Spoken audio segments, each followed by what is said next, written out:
What's up, my friends? We're in for a treat today.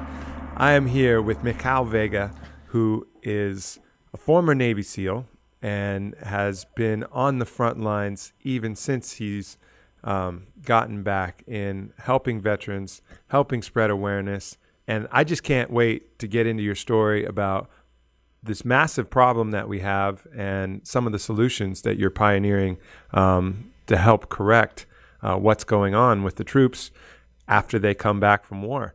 So welcome to the show, and let's get right into it, man.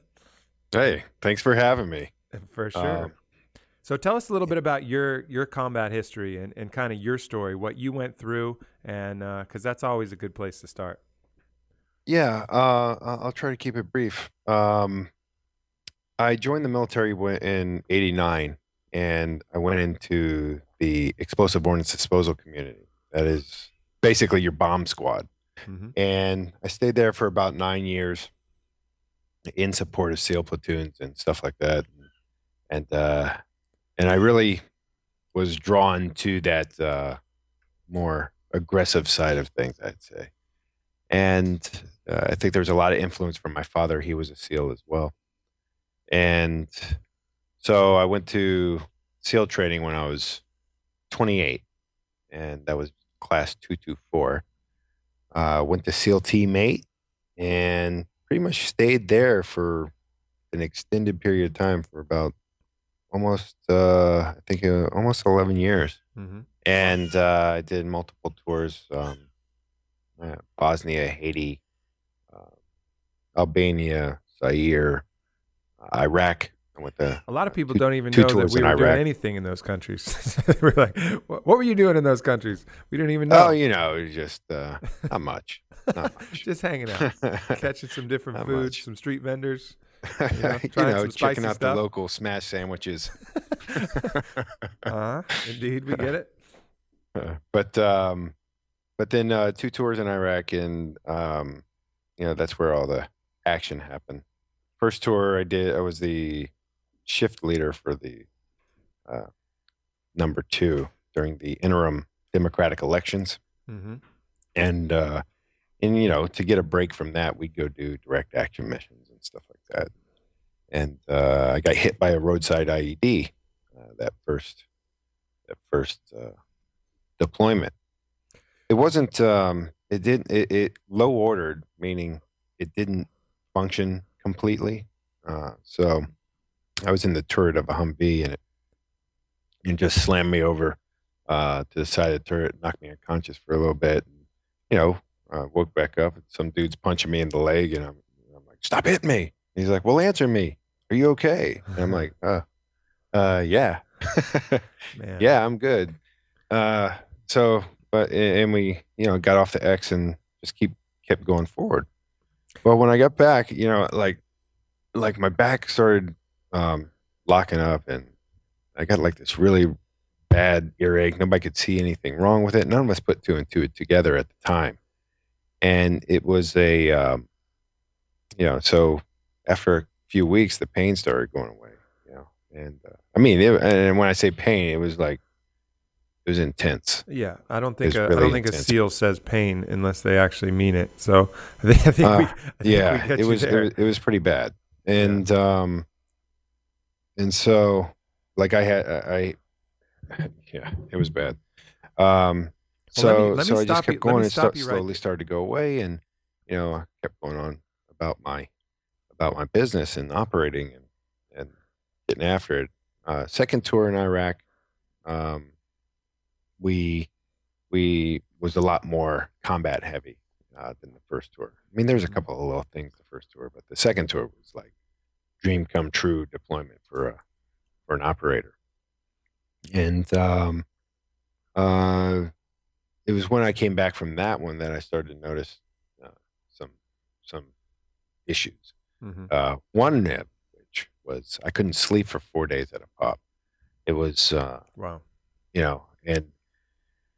And so after a while of that, it was and then I had this feeling like a buddy of mine was killed over there, and his name's Mike Koch.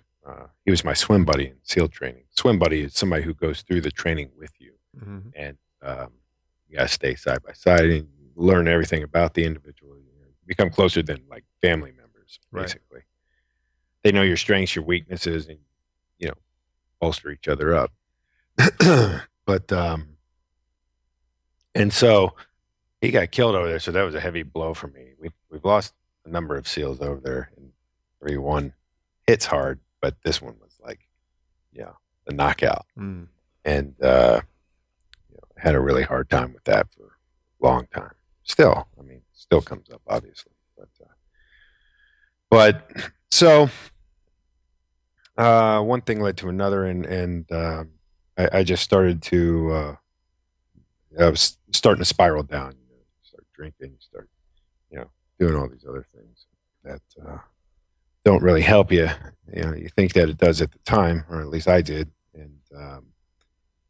but inside I was just a train wreck, and that started to, and then I would, throughout this whole period, I was dealing with these recurring like spasms in my back, and I'd turn my head and like it would be like somebody hit me with a lightning bolt, and I'd be like, oh, and I'd hardly be able to breathe, and it's like, what the hell is going on? So I go into pain clinics, and they're putting you on pain meds, and they're shooting you up, and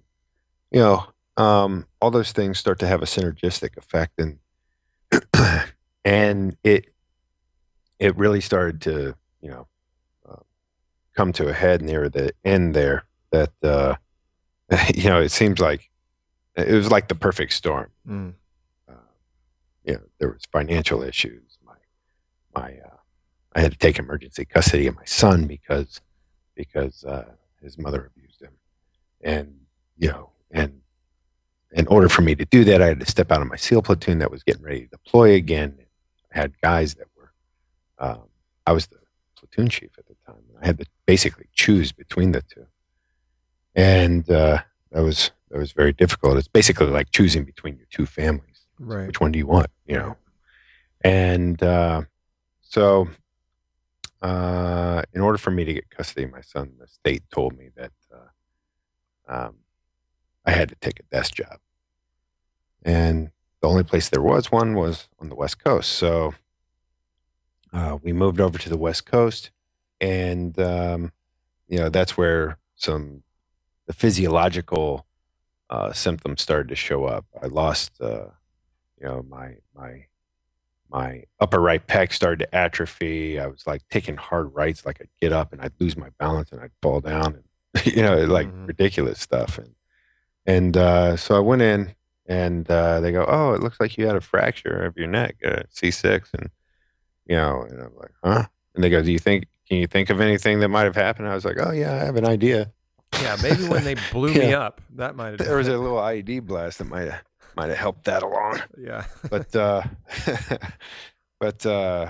so basically, I was running around with a busted neck for about 5 years, and I so they did neurosurgery, and they found vestibular damage, ulnar nerve damage, but I tell you all these things just to give you some background, but there's some guys out there that are just, that have lost much, much more, and they're still stuck, or guys that haven't lost nearly as much and are still stuck, and we'll get into that in a little bit, but as to why. That's why I think why, anyway. So they did neurosurgery and everything, and then they had me on all these different pills. They had me on antidepressants. They had me on stimulants. They had me on amphetamines. They had me on painkillers, sleeping pills. I mean, you name it, man. I was probably on it at some point. Yeah, walking pharmacy. At one point, I was on like 13 different medications, and so I went and I was teaching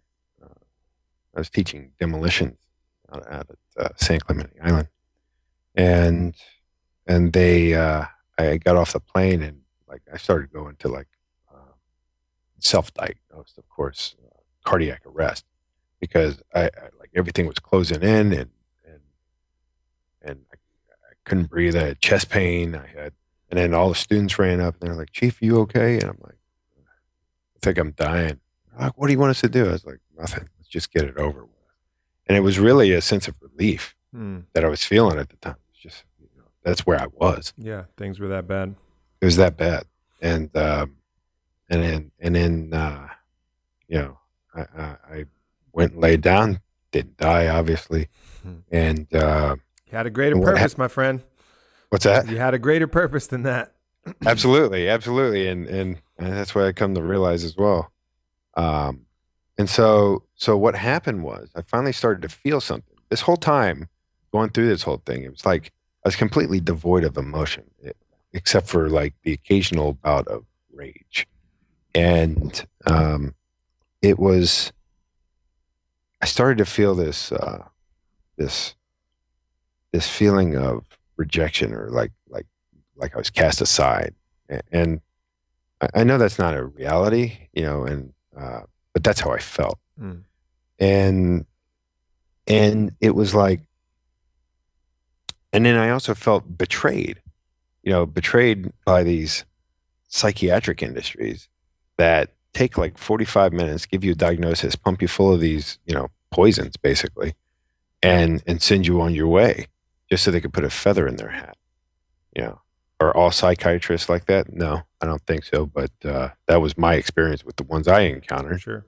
And then it's like, it's interesting. So they put you on these pills and they go, okay, so how is this pill working? Well, I don't feel anything. I don't notice anything. Okay, up the dose. Okay, so, and then they go in the next day. It's like, oh, they go, well, how you feeling now? Well, now, I can't function in this area, or I can't function here, and it's good like, thing oh, we well, have here, another take pill this for pill. that. Yeah. Take this pill for that. And pretty soon you're on all those medications. So I kind of like revolted against the system. They were medically discharging me because of the injuries. And I got the combat stress diagnosis on top of the mild traumatic brain injury and, all this other stuff. So, and it was like, okay, well, not only did I not know what the hell I was going to do, and that exasperated the whole situation because I was feeling that whole cast aside thing. It was like, okay, fine. Do what we do, we're not going to crumple. It looked like a fight to me. So I was like, okay. So I started doing my own thing. And they're like, well, you're not showing up for your psychiatric appointment. We're going to call your command. I was like, fine, call them. What are you going to do? What are you going to do? Send me out of the military? I'm not taking your pills anymore. I'm not going to sit there and talk about my negative garbage with you and amplify that in my life anymore. I'm going to go do stuff that makes me feel better. So what I did was I went and I started to do something that I did earlier for performance reasons. And everything with Vital Warrior has a dual purpose. It's a performance and recovery system, all built in one. And it's so I went and I did what's called myofascial release, and it's called rolfing. Picture rolfing like torture, but they don't ask you any questions. Right. So they're like, I'm they're well like aware digging of the phenomenon. hard. Yeah, they dig in hard. I don't know if you've ever experienced it. I have. But, it's a beautiful pain, but it'll get you to sweat. Effects, I've been in submission holds doing jujitsu that I've tapped out way quicker than some of the pain from ralphing. Except tapping doesn't matter. They're like, oh, that's interesting. Why are you flopping around like that? Yeah. There's some intense work going on there, but the effects are tremendous, so I started doing that, and from that I found acupuncture, and I started doing acupuncture, and then I did then I found yoga, and I went to Bikram Yoga, and I walked in there, and like, you're in for a ride when they go, all you got to do is not leave the room. And I'm like, holy, what the heck's good? And then this little 5-foot girl kicked my ass all over the place, and I'm just like a puddle on the ground going, oh, so that the room, if you're unfamiliar, the room is like what, 120 degrees. Yeah, and something you're in ridiculous. there. I don't know if it's quite that hot, but it's super hot. Yeah. Yeah. it's up there, or 100 and it's 100. It's up there. Yeah. I think they say it's 115, but it's like 130. Yeah.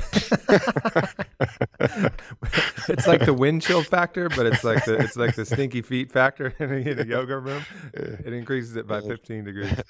That's funny. But yeah, so I did that for a while, but then I started wanting something deeper. You know what I mean? I still felt like I was missing this thing, that I had this space that I needed to fill with something. And so I started seeking that out, and I found meditation. And so through my study of meditation, I started to learn about this energy, what this called Kundalini. And Kundalini is basically the creative force, a man's creative or a woman's creative force. And so I was like, okay, I'm all about that. Let's do that. I need more creative force to offset the destructive forces that I've culminated over a lifetime of war.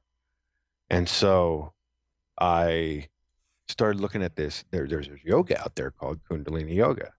And I was in San Diego, and I was looking for somebody that was a teacher of this. And I went to a number of people, and it was just, I knew inherently that it was not what I was looking, that it was not being taught properly, Right. that there was something out there.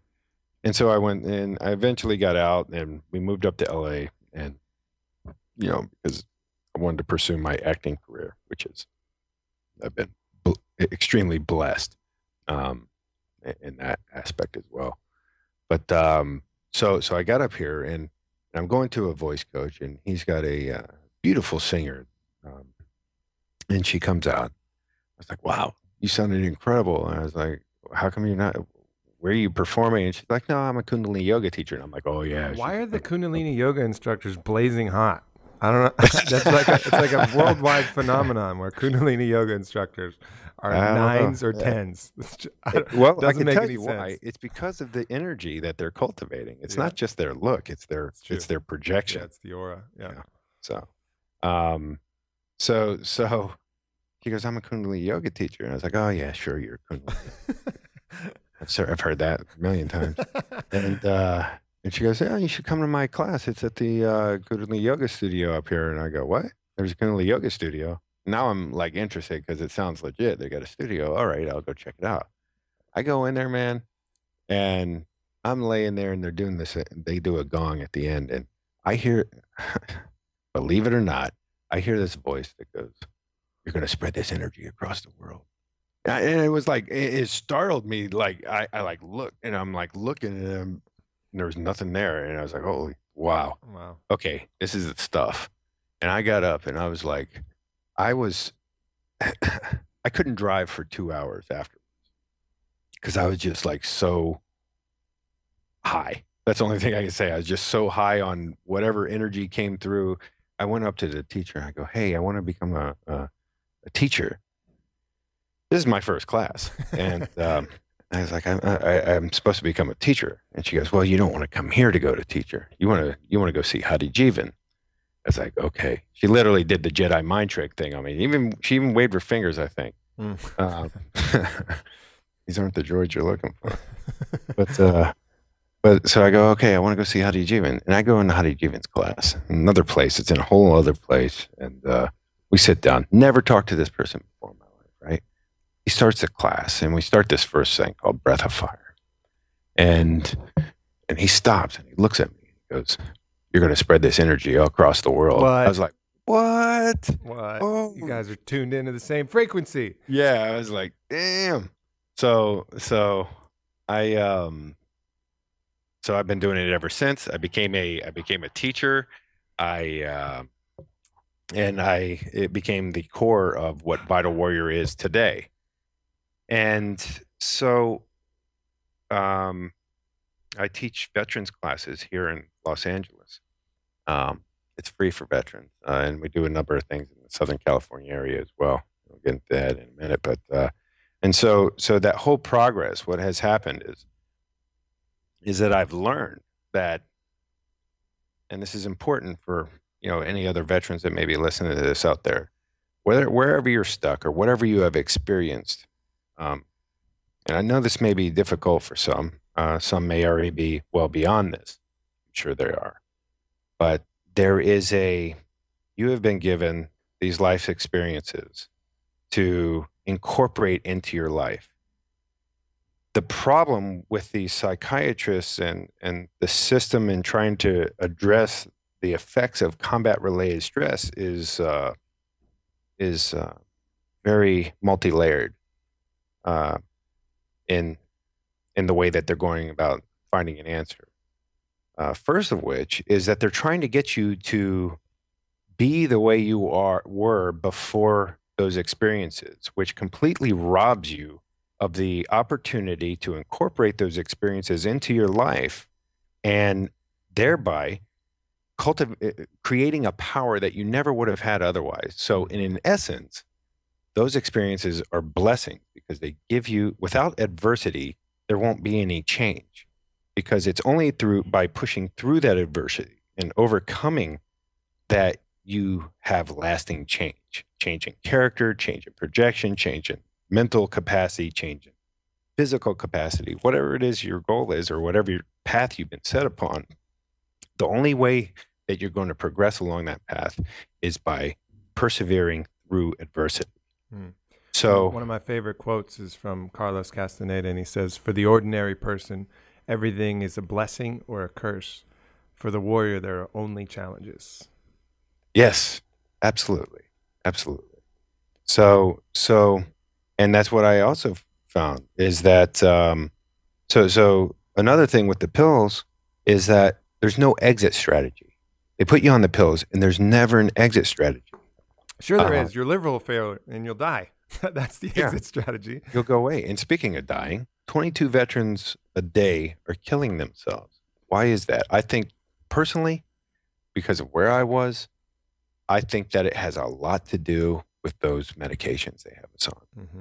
And a lot of us turn to that because we've been programmed that way. We don't know where else to turn, or that there are other alternatives for us to seek out to address these things. Another thing is they'd like to have us believe is that these events are the way we respond to these events are a disorder of some sort. Well, it's not post-traumatic stress disorder. You'll see on our site it's post-traumatic stress. And the only time we ever use post-traumatic stress disorder in any acronym or way, shape, or form is just because that's what that's the breakthrough programming. That's all it is to overcome and reach into the pool of people that see it as a disorder and get our message in there that it's not. What it is, it's a normal physiological response to abnormal conditions. So it doesn't matter if it was a combat-related incident that caused your adrenals to start firing, or if you're a professional athlete that's at the top of their game that causes your adrenals to fatigue. It doesn't matter if it's a car wreck or some type of an assault or surgery even. It doesn't matter. The body doesn't care. The organism itself does not care the cause of that excess cortisol or stress hormone in the body. What happens is, in those situations, when we're constantly dumping cortisol into the system and the adrenals are overactive, it puts a stress on the brain's production of serotonin to create melatonin to suppress the adrenal system so you can get into stage 3 and 4 sleep. Stage 3 and 4 sleep is where you start to repair, start to balance, even mild traumatic brain injuries start to repair themselves. Mm-hmm. So if you have an overactive adrenal system, the melatonin requirement to suppress that adrenal system is much higher. Well, melatonin is created from serotonin. Serotonin is the body's feel-good drug. So when melatonin is in high demand, it creates a deficit in the brain of serotonin to meet that demand. Well, eventually everything runs out and you're not creating melatonin. And then the adrenals start to fatigue, and then your thyroid starts to take up the function of the adrenals, and that's what's called metabolic syndrome. I was in metabolic syndrome. I got up to like 290 pounds. Everything I did, like it was a mess. You start retaining all these fluids. It's just, it's a train wreck. And that's why you see a lot of these people that are these combat veterans that are extremely overweight, because they can't, they're stuck in a cycle. You put those pills on top of an already suppressed system, you oppress an already suppressed system. Well, get 22 veteran suicides a day, so yeah, I think the way that you're framing it is really, really valuable as just a normal response to abnormal conditions. I mean, the body is designed to make adaptations based upon our environment. And, if all of a sudden you're riding around and everything's like usual, and then bam, a bomb goes off out of nowhere, your body has no way of predicting that. It had no signs that was going to happen. So something like that, and some of these other things as well. And I know everything cumulatively contributes, but then the body's thinking, when am I safe? Where am I safe? This bomb went off from fucking nowhere. And so it has nothing to learn from that. So, these repeated instances of that, and then trauma of losing a friend and everything else that you see, it's a normal response. The body is trying to say, we don't know when the next shitty thing is going to happen. So, we're going to be on high alert at all times. I mean, it just makes sense that any animal organism would respond that way. And then, but there are modalities, especially when you stack them together, that can start to unwind that, start to retrain the body's processes. But to do that, you have to find a place of stillness. You have to shut off that overactive, overprotective part of your brain. And that's what something like Kundalini Yoga can do, or sensory deprivation tanks, or, some of the other promising work that's coming out for PTSD. Well, here's the gist of Vital Warriors. So, keeping in mind the aforementioned spiral, I should say, into combat-related stress or post-traumatic stress, and subsequently adrenal fatigue and metabolic syndrome. So, when we have low serotonin in our body because of that high melatonin requirement to suppress that adrenal system so we can get into stage 3 and 4 sleep, what kind of symptoms is that? Well, it's irritability, cognitive deficit, memory loss, insomnia. Those just so happen to be what psychiatrists label the top symptoms of post-traumatic stress disorder, when in fact it's a normal response like we were just talking about. Right. So keeping that in mind, what we do at Vital Warrior, and see, I just started to put these things together, and so I just started to do things that made me feel better. And so I was seeing a combat psychologist, and he goes, "What is it you're doing? Because you're like making these progress, like what are you doing?" So I told him, and then he had me go see a doctor and tell him what I was doing. The doctor analyzed these things, and he's a physical medicine guy. And he's like, "You've got lightning in a bottle here, and you don't even know it." And I was like, "What do you mean?" He goes, "Well, okay, so there's a number of different modalities. You can see it at vitalwarrior.org. And it starts with far infrared. I coined this phrase myself, far infrared spectrum therapy, which is a far infrared sauna. Mm-hmm. And what that does is it catalyzes vitamin D3 in your system. D3, okay, we're going to do a little sidebar here. Vitamin D3, if you're not getting at least a half hour of sunlight a day, you need to be supplementing vitamin D3, oil-based vitamin D3. Vitamin D3 is responsible for converting tryptophan into serotonin. If you don't have D3 in your system, you can't create serotonin, you can't create melatonin because you don't have any serotonin, and you can't get into stage 3 and 4 sleep and rebalance your system. It's one of the most important vitamins out there. So, serum. So, again, if you're not supplementing vitamin D3 or getting a half hour of sunlight a day, you need to address that immediately, and you'll that's start to that's a half hour sunlight on exposed body exposed, part. unprotected Yeah. skin. Okay. Especially the genitals. They're particularly good at absorbing sunlight and vitamin D. That's scientific fact, everybody. So, if someone sees you scientifically out there, proven to someone sees you out there nude, absorb, like, listen, create more D3 if you have I exposed only got skin. 26 minutes, so I had to expose my junk, because we're running a little short on time. So that's a tip right here from the Warrior Poet Project. That's awesome. So not only does the far infrared spectrum therapy create vitamin D3 in the system, it catalyzes the effect because of the heat. Now you go from that and you go into your myofascial release, or the Rolfing, and your acupuncture. They kind of have overlapping benefits. Some people don't like needles, so they could do the Rolfing. Some people don't mind the needles, and they don't like all that pain, so they go do the acupuncture. So whatever floats your boat, we gotta, curtail to all audiences, right? So what that does is it'll lower cortisol in the system. It mitigates pain. I mean, you can look online for the benefits of acupuncture, and you'll have enough to read the rest of your life. So going in from acupuncture, we go into the floatation therapy, or float tanks. Well, in order for the body to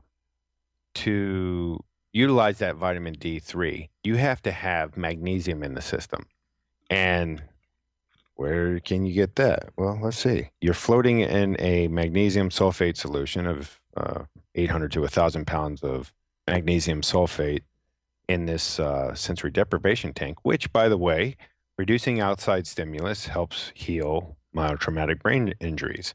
Sure. So, plus, it's pushing your brainwave state, in many cases towards from beta to alpha to theta, even in absolutely, that state, which is a highly restorative brainwave state, similar to what the kind of states that you do get in those deeper phases of sleep.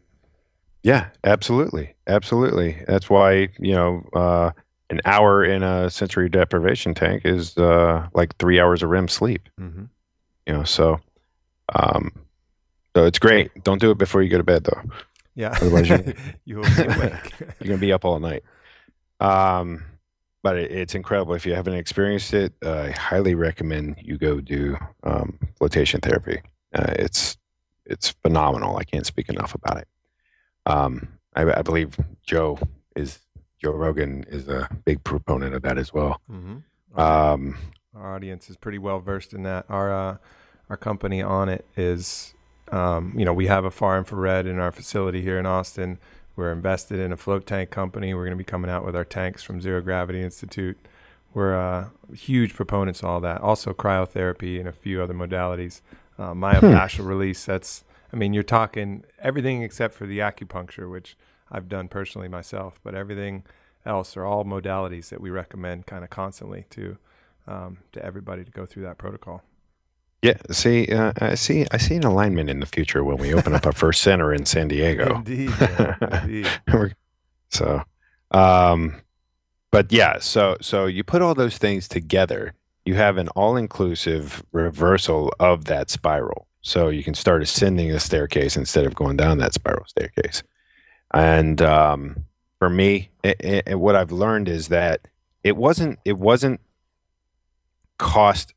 I mean, you can't sustain going out and doing those all those different modalities on a veteran's budget. You just can't. Unless you get a really good civilian job, So even then, the cost is pretty hefty. So what I found is that I set out to create centers across the nation that veterans, their families, first responders, pretty much anybody can go to go through this system of non-pharmaceutical hormonal rebalancing. What we've coined. And right now, where are we in the grand scheme of things? We are.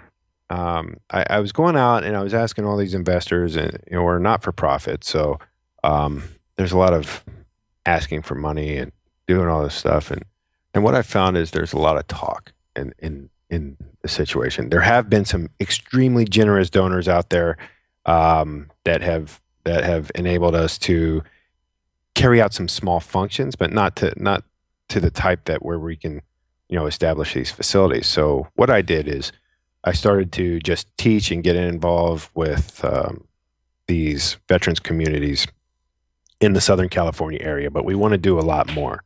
So we need donations. We need backing to accomplish our ultimate objective, which is to establish those centers. The first one will be in San Diego, California. There's a major hub of all services right there, and we have a great access to all the different modalities and the other organizations that we've been working with, building with over the last few years. And then we're looking at Norfolk, Little Creek, Virginia Beach area for the second one. We're getting there, and but right now, if you go to vitalwarrior.org, it is an information-based site. You can reach out to us through that website if you have questions. What we try to do is, and we hold events again in the Southern California area, and we post all that stuff on the Facebook page when they're coming up for veterans. Ongoing free Kundalini classes in Venice, California for veterans and their families. So and I teach when I'm in town Sundays at 16:30. Hope to see you there. That's 4:30 for you civilians. 4:30.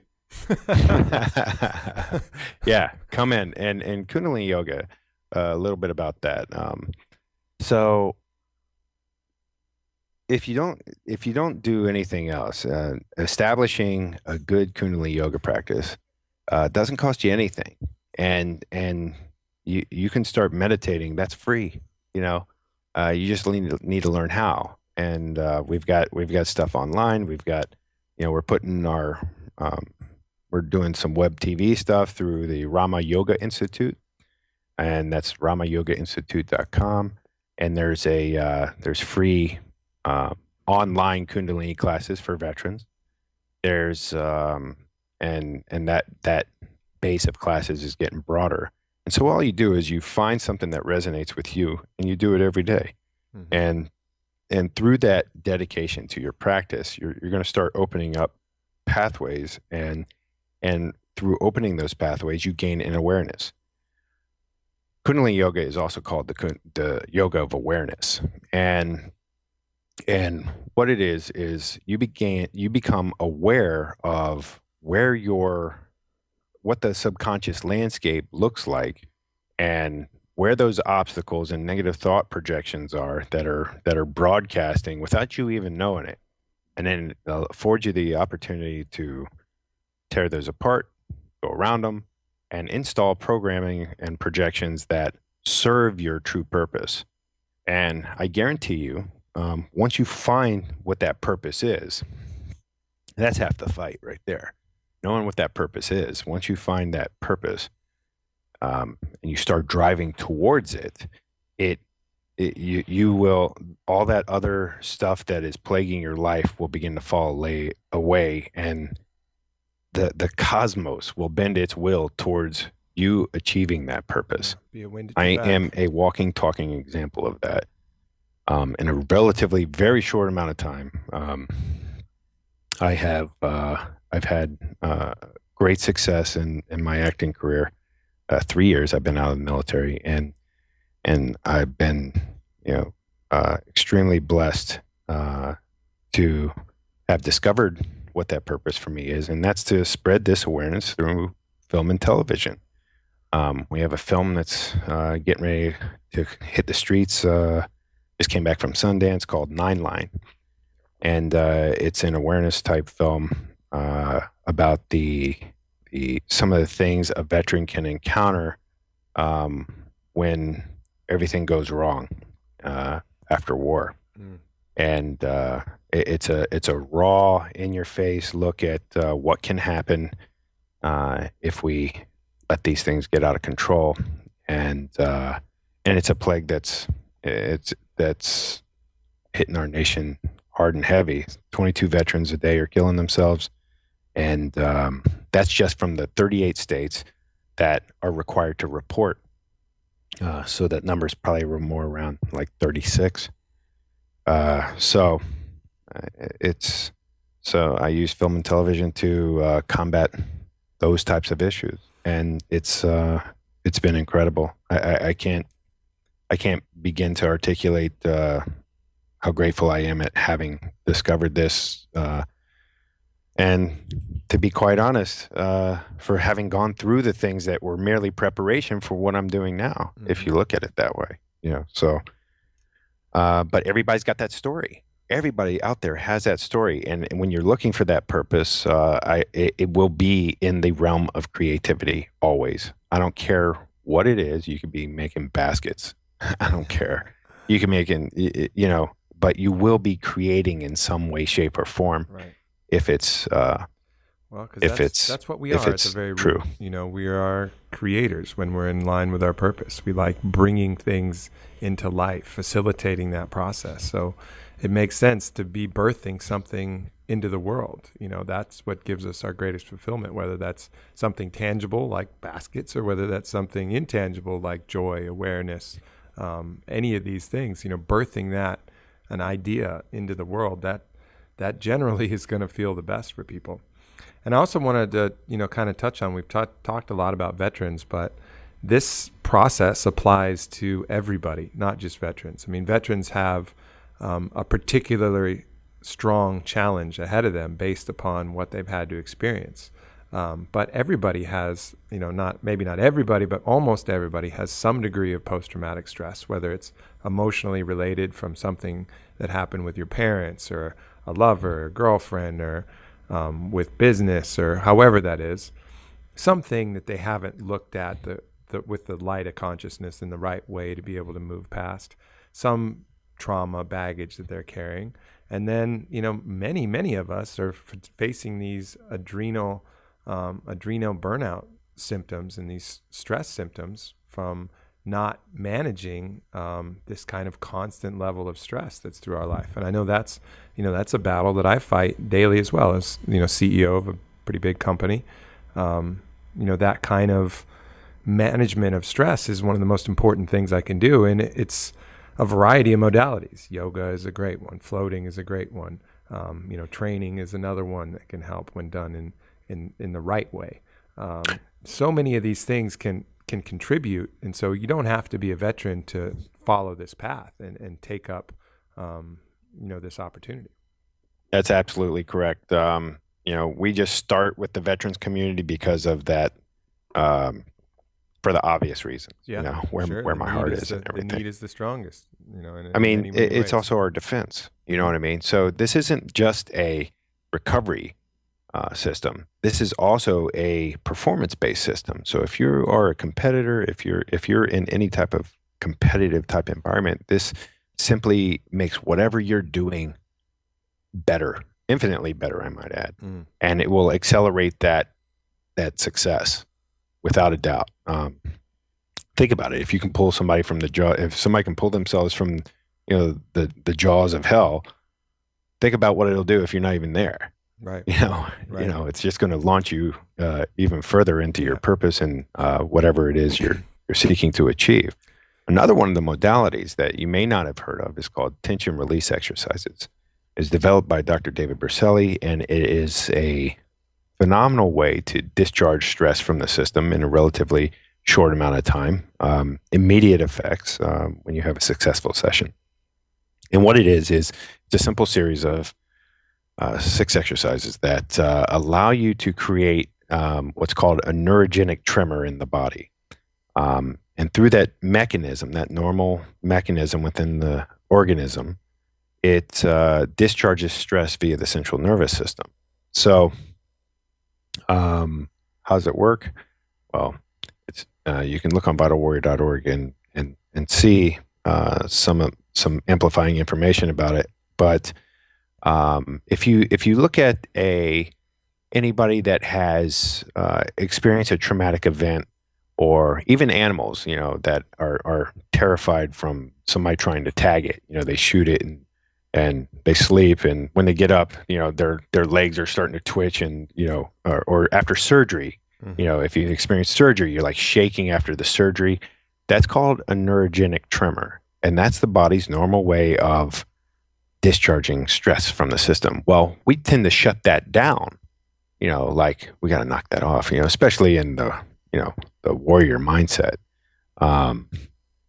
We feel like we have to shut that down, and it's simply not the case. We are okay, sorry about that. No problem. We can absolutely utilize that to on a day-to-day basis to discharge stress from the day, or stress that we've been holding since we were a child because we like fell off our bike and smacked our face into a curb. And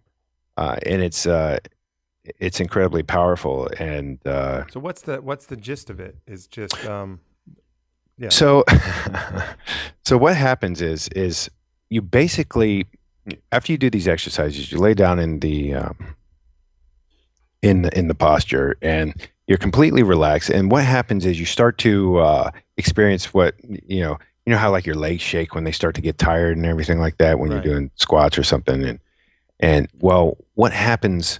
You start to feel that, except the fatigue's not there, and that mechanism starts to move up and through the body, and it starts to unravel. First thing it does is it sends out a signal throughout your body that what's going on, and it analyzes what's going on, and it'll relax, and then it starts to move of its own accord. I know it sounds crazy, but you're not doing anything. You're just like along for the ride. It's one of the few times that we just let go and let the body figure out it's infinitely more intelligent than we are. Sure. So the body will figure out what it needs to do to heal itself. And until you've experienced it, if you're just hearing it, it's going to be, it'll sound kind of weird. But there's countless videos online that you can look up. Just look up trauma release exercises by David Berceli, and look at some of the things that man's done with this modality. Cool. And it's one of the core modalities of Vital Warrior as well. I'd like to check that out. Sounds like something that happens to me when I take too many mushrooms, actually. I think I'm doing that subconsciously. But You're we'll in take a look Austin, at the video. right? Yeah, I'm in Austin. Well, I go down to Dallas frequently. Cool. We're shooting a film down there, and next time I'm down, we're gonna have to connect, and I can run you through a session. I'm a level 2 facilitator, so that'd be great. But yeah, we'll definitely have to link up, and when these centers come around, we'd be happy to donate these tanks at cost and get them set up. I mean, this is a really important cause, so anything that we can do to contribute would be great. that's outstanding, and we really appreciate it. It's people like you that are going to make it possible, and at the end of the day, possible for countless veterans that and their families that'll be able to go through here. All civilians as well, first responders, anybody that has CEOs of companies that are continually stressed out, whoever. Make those CEOs pay. We'll give it free to the other people taking care of us, but us CEOs, we can pay. We can pay our way in there. The way we're breaking it down is, I think that the center will probably be commercial, and then we pay the So through Vital self-sustaining Warrior nonprofit, itself. Yeah. We will pay for people to go through the center. Yeah, makes sense. Qualified persons. Makes sense. So that's the way we'll do it. This was awesome information, and you're doing a noble task that is much needed. And on behalf of all of us, definitely appreciate everything that you've done and everything that you're doing, man. It's awesome to hear. Well, thank you very much for having me on and giving me a chance to get out to a larger audience. This message, and helping me fulfill my purpose. Indeed, my friend. Indeed. So vitalwarrior.org. You got the new film coming out. What's the name of the film again? The film's called 9 Line. I actually have 9 Line. 4 releases this year, but that's the most important film. All right. Check Check that out. And then what about social media? Where can people keep up with you? Mikal Vega is my Facebook page, and then same name for Twitter and Instagram. Beautiful. Well, thank you very much, my friend. We're definitely going to have to link up either in Dallas or Southern California, and maybe I can take a class with your first Kundalini instructor. That sounds fun. That'd be outstanding. Let's do it. All right, my friend. We'll talk soon. All right, out. Take care.